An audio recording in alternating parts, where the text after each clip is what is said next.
They are removing our names from government buildings. It's as if someone wants to erase. We are celebrating 25 years of BET, of excellence. It all began with a whisper, a single, unbelievable rumor that crawled its way through the glitzy halls of Hollywood and into the guarded walls of royal circles. Tyler Perry has tapes. Yes, tapes! At first, everyone brushed it off. After all, we're talking about Tyler Perry, the same man who swooped in to rescue Harry and Meghan when their royal world came crashing down in 2020. He was their hero, their savior, the man who opened his Beverly Hills mansion, shielding them from flashing cameras and endless headlines. He was the one who helped them rewrite their story, the once tragic royals reborn as America's golden couple. It sounded too wild to be true, until, of course, it wasn't. Days later, an insider close to Perry reportedly confirmed that something big was about to explode, something so shocking that it could forever change how the world saw Harry and Meghan, who offered up his Beverly Hills mansion to Meghan and Harry without having ever met them in person. It was late on a quiet Thursday night, the kind of night when Hollywood snores but the internet never sleeps. Suddenly, a headline appeared. Tyler Perry's private recordings allegedly exposed what really happened behind the scenes with Harry and Meghan, and that was all it took. Within hours, Twitter was in flames, hashtags went global, and royal commentators lined up for their moment in the spotlight. Private recordings? The phrase alone sent chills. Were these phone calls? Voice notes? Hidden cameras? Nobody knew. But one thing was clear, they were real. To understand why this sent shockwaves, you have to rewind back to when Harry and Meghan sought refuge in Perry's $18 million Beverly Hills estate after stepping away from royal life.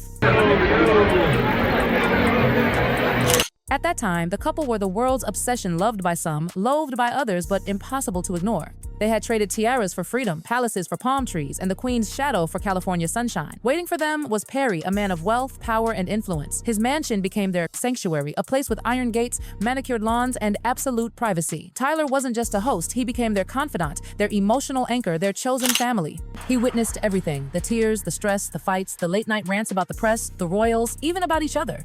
So, when news broke that Perry's name was tied to secret recordings, the world gasped. According to whispers in the inner circle, Perry didn't record them out of spite, but out of self-protection. He reportedly began documenting after witnessing things that made him uneasy. Tense fights, emotional breakdowns, explosive calls. He never planned to use them until things took a darker turn. After a failed project that Perry quietly pulled out of, tensions reignited. Meghan allegedly felt betrayed, accusing him of abandoning her when she needed him most. But Perry, he was done being their fixer. Shows. Actor Derek Dixon has sued Perry for $260 million.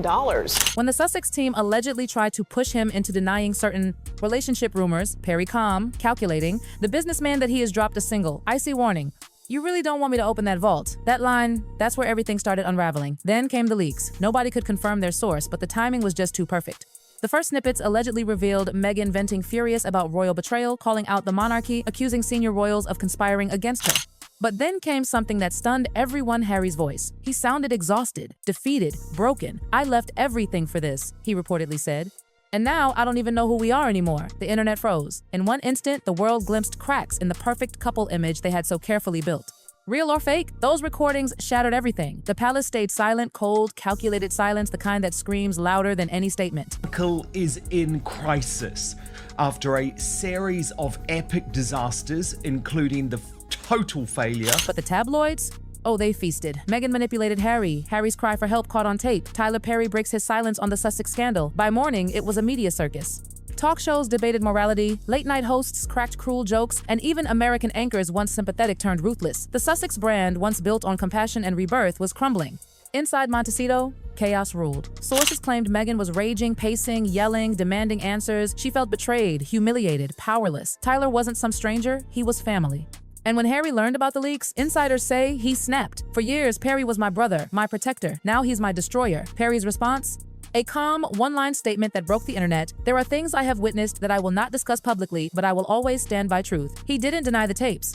He didn't deny the rumors. He simply left one message: I saw too much. That one sentence sent shockwaves through Hollywood and Buckingham Palace alike. By week's end, the Sussex PR team was in meltdown. Emergency calls to lawyers, publicists, crisis managers, the full damage control army was deployed. Legal action? Considered, but instantly rejected. Suing the man who once sheltered them would look desperate and ungrateful, so they tried to spin it painting Perry as hurtful and disloyal. But the internet wasn't fooled. Comment sections were brutal. "He gave you a home and this is how you repay him?" Maybe the truth finally caught up, and perhaps it did, because Tyler Perry didn't destroy Harry and Meghan, they did it themselves. All he did was lift the curtain. As dawn crept over Montecito that Sunday, the couple sat in their garden drained, defeated. The sound of helicopters hummed overhead.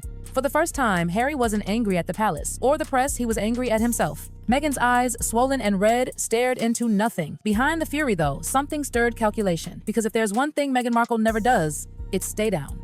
And the world was about to find out exactly what that meant. At first, Meghan tried to act unfazed, the classic keep calm and carry on move. But behind the designer shades, fury was boiling. Her team scrambled, working around the clock to control the wildfire spreading from Hollywood to London. Headlines screamed, "Tyler Perry exposes what really happened in Montecito." Inside the secret recordings that could end the Sussex empire. Behind the closed gates of their California mansion, Meghan was reportedly livid, pacing like a caged lion, convinced this was all a setup orchestrated by the palace. Gone was the poised, camera-ready Duchess. What remained was a woman cornered and furious. Harry, meanwhile, stood in the middle, the man torn between loyalty and heartbreak. Perry had been his friend, his brother, his safe harbor. And now, that same brother was allegedly holding the tapes that could destroy everything. The twist? Those tapes weren't full of gossip or scandalous secrets. They were about power. According to whispers, the recordings captured tense strategy sessions, Meghan discussing how to rebrand royalty, how to leverage the royal narrative for global influence. If even half of it was true, it demolished the illusion of authenticity they'd fought to maintain. Suddenly, Hollywood wasn't laughing, it was retreating. Publicists stopped returning calls. Studio meetings postponed indefinitely. Netflix, already lukewarm after disappointing ratings, began quietly reevaluating its partnership. As one insider bluntly put it, no one wants to get caught in a war between Tyler Perry and the Sussexes. And then, just when everyone thought Perry would step back, he didn't. He posted a cryptic black screen. No caption, no drama, just 5 haunting words. Some truths come with consequences. The internet exploded. Was he hinting more was coming? Another tape? A confession? Reddit threads went wild, TikToks racked millions of views, and Number Tyler tapes became the world's most trending hashtag. Suddenly, it wasn't just about image anymore, it was survival. Her entire empire, the Netflix deals, the brand, the influence was hanging by a single thread. And then came the bombshell, Perry's official statement. He posted, "When you offer someone help, you don't expect to be weaponized later. Some things were said, some things were done, and not everything should be forgotten. I kept what I needed to protect myself." That's all I'll say for now. For now. Those 2 words sent shockwaves around the world because they meant this wasn't over. Social media erupted. What's Perry still holding? More tapes? Proof?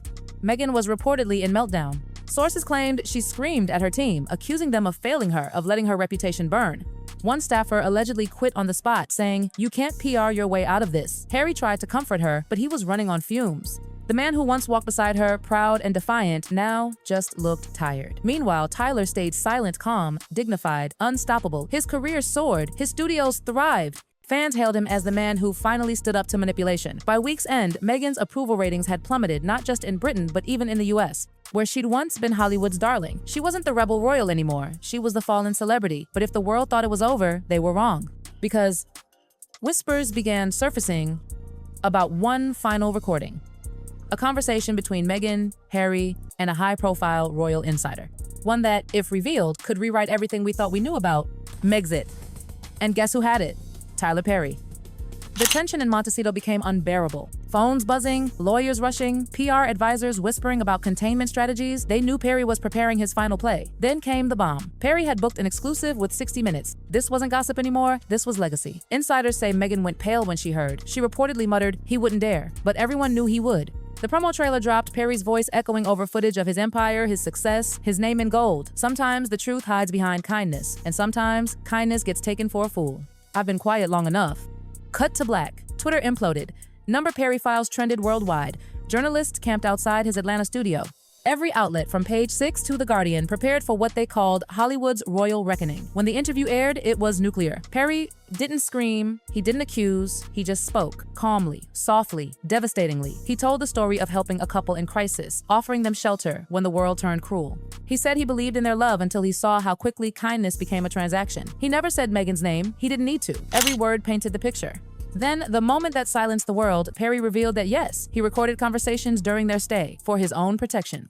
Conversations that showed manipulation, deception, and emotional control. He didn't play them legal reasons, of course, but confirming their existence was enough. That night, Number Meghan exposed flooded the internet. Even her celebrity allies, once vocal defenders, went quiet. Oprah said nothing. That silence screamed louder than any headline. Behind Montecito's gates, Meghan's meltdown was reportedly unmatched. She cried, shouted, called everyone she knew for statements of support. But no one answered. Harry? He didn't yell. He didn't argue. He just sat, quiet, haunted.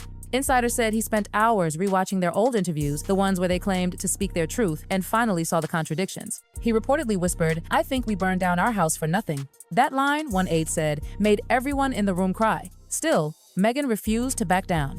Within 48 hours, sympathetic outlets began posting sources defending her painting Perry as jealous, manipulative, unfair. But it didn't work. The public rolled their eyes. The tide had turned for good. Even late-night comedians joined in. One joked, "At this point, Meghan's got more leaks than Buckingham Palace's plumbing." It was brutal, and this time, it stuck.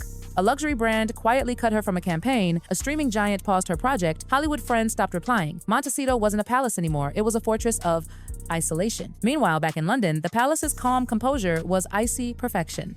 King Charles reportedly told aides it was bound to happen. Truth has its own timing. Prince William, however, was less restrained. He was overheard saying to a friend, "Maybe now Harry understands what we tried to protect him from." That remark went viral and it hit Harry like a knife. As for Tyler Perry, he said nothing more. He didn't gloat, didn't post, didn't comment. He just went back to work producing, creating, thriving. His silence was victory. Meghan, on the other hand, was suffocating in hers. With every door closing, she made one last desperate move. She ordered her lawyers to file a cease and desist against Perry. But before the paperwork even reached him, someone leaked it. It backfired instantly. The public mocked it. You can't sue the truth. Her PR team started collapsing. One by one, her inner circle walked away. Projects? Frozen. Connections? Gone. Even Harry began spending more time in London, reportedly reconnecting with family. Insiders whispered it wasn't just duty, it was escape. And Meghan?